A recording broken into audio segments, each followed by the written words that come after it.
Hi guys, last lesson we were having a look at vector art, and we learned about the basic principles of vector art, and we saw how you can combine shapes using Boolean operations, and we also saw a little bit about the Bezier curve tool, which allows you to draw lines using special mathematical descriptions.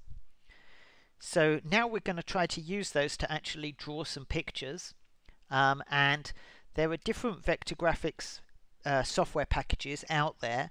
Probably the most famous one is called Inkscape, but Inkscape has to be installed on your own computer, and we're not going to do that today. So what we're going to do is use an online version instead. The one that I think is most satisfactory is this one. It's called vectr, at vectr.com. And if you go to the website, you can click on Use Online. You don't have to register. The only annoying thing is that it shows you some adverts, but apart from that, it's completely free. So once I've clicked on Use Online, it's going to go into an empty sheet. And first of all, let's just have a look at some of the things that we learned about last lesson. So we saw how you could combine shapes, and you can do that in vector like this. So I'm going to click on the rectangle icon and then draw a rectangle. I'm going to click on the circle icon and draw a circle going over the top. Now, if you want to use a Boolean operation on those two shapes, you have to first of all select both shapes. And you can do that either by clicking and dragging over both shapes, or you can click on one shape and then hold down Shift and click on the second shape.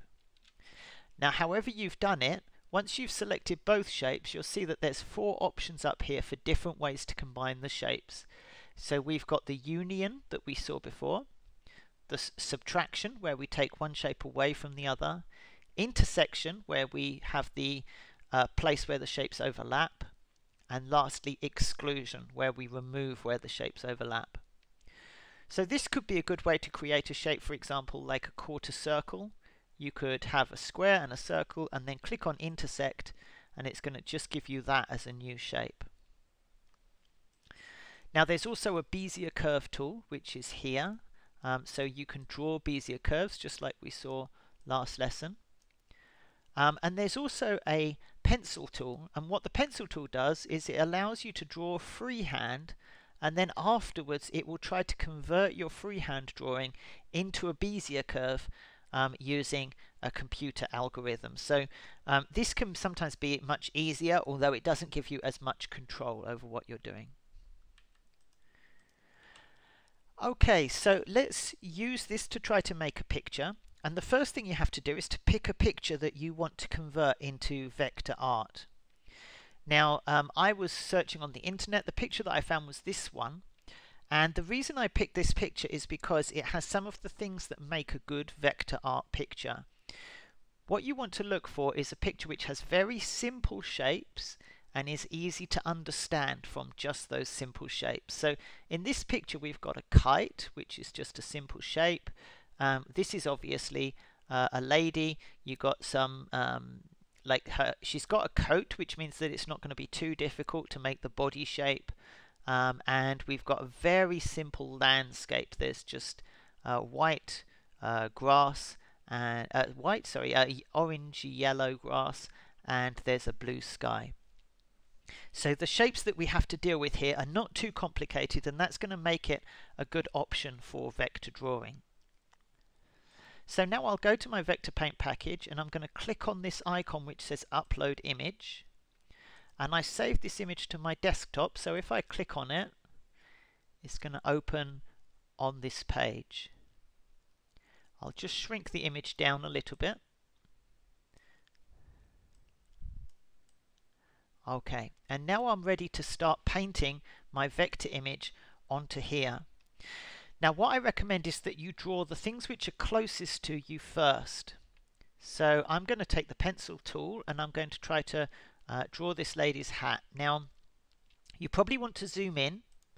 If you zoom in on a raster image, of course the quality gets worse. But that's one of the big advantages of vector images, is that we can draw an image and then when we zoom in the quality stays the same. So I'm zooming in on that hat, And then once it's close enough, actually I won't use the pencil, I'm going to use the Bezier curve tool and I'm going to trace it. So I'm just going around the hat here.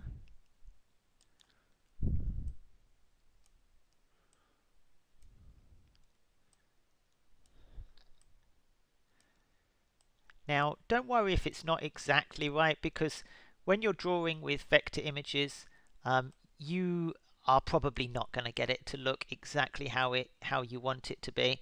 As long as it's close enough, then the result is going to be fine. So I'm not paying very much attention to small details in the hat there. I'm just drawing the rough shape of the hat.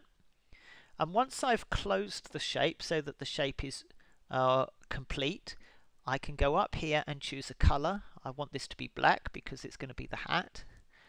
And then I'm done on the hat.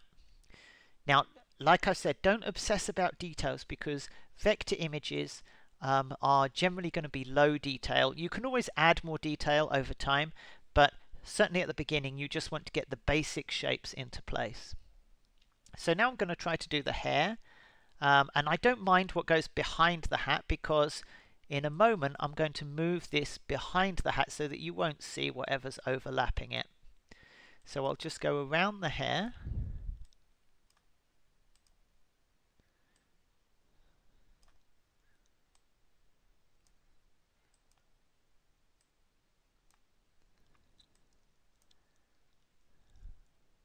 Again, I'm not being super accurate here or anything like that. Just trying to get the rough shape. And then there we go. So there's the shape of the hair. And now I can choose a color for that. I'm going to choose a brownish color. And now the hair obviously is on top of the hat at the moment, but it's easy to fix that. What I do is I click on the hair and then choose center back. That's the icon here. Okay, so next up is the jacket. Let's just zoom out a little bit.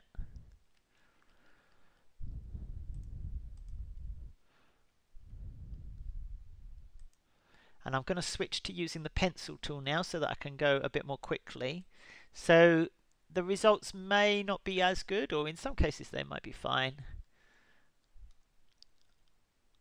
I'm doing this picture relatively quickly. I'm not too worried about it being perfect at all. So you can see I'm not being super accurate here. It probably is better if you can be a bit more accurate than me, but I'm doing it in a bit of a hurry. Okay, so there I've got my coat. Now again, I'm going to go over here and pick a color for the coat. I think that's okay. And then I'm going to move the coat to the back. Okay, so center back again. There we go. Now we've got the hair over the coat and the hat over the top of the hair. Now let's do the hand. So very simple. Give it a flesh color if I can find something that looks okay. That's probably about right. There we go. Okay, now I'll do the legs.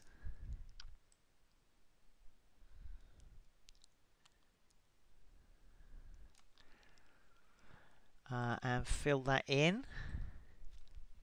That's fine. Center back.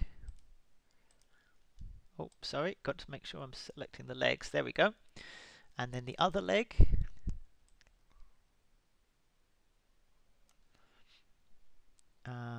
Black. Center back. And now I'm ready to do the background. So again, I'm just going to use the pencil to do it as quickly as possible.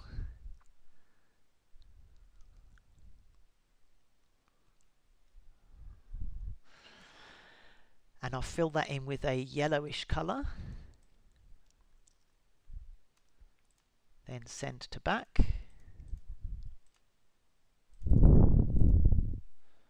Oh, that's a little bit too far. Okay, and then I'm going to do the sky. Now I think I'm just going to do that as a rectangle. And I'll zoom out a little bit more.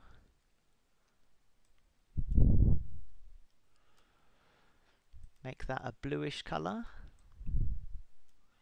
And then send to back. Okay. So Guys, I'm not going to go any further than that because you can see the basic shape. Obviously, I would need to add in the kite and things like that. But this gives you a rough idea of how you can create some vector artwork. Now, to make it look good, it is all about adding in more detail. So I probably would start to add in some shading on that coat. Obviously, the kite needs to be in the sky. And add in some clouds. Now, if you want to add something like clouds, you might want to make use of the transparency option. So, for example, you could draw a cloud and then make it white, but if you go up here and then choose opacity, and you can decrease the opacity of the cloud in order to make it blend into the sky a little bit more. You might also, for something like a cloud, want to remove the border. So if you take off the border line, and then you can have a soft shape without an outline. Okay, so guys, I hope that makes sense. I'm going to be interested to see what kind of vector drawings you can create. And yeah, good luck with your drawing.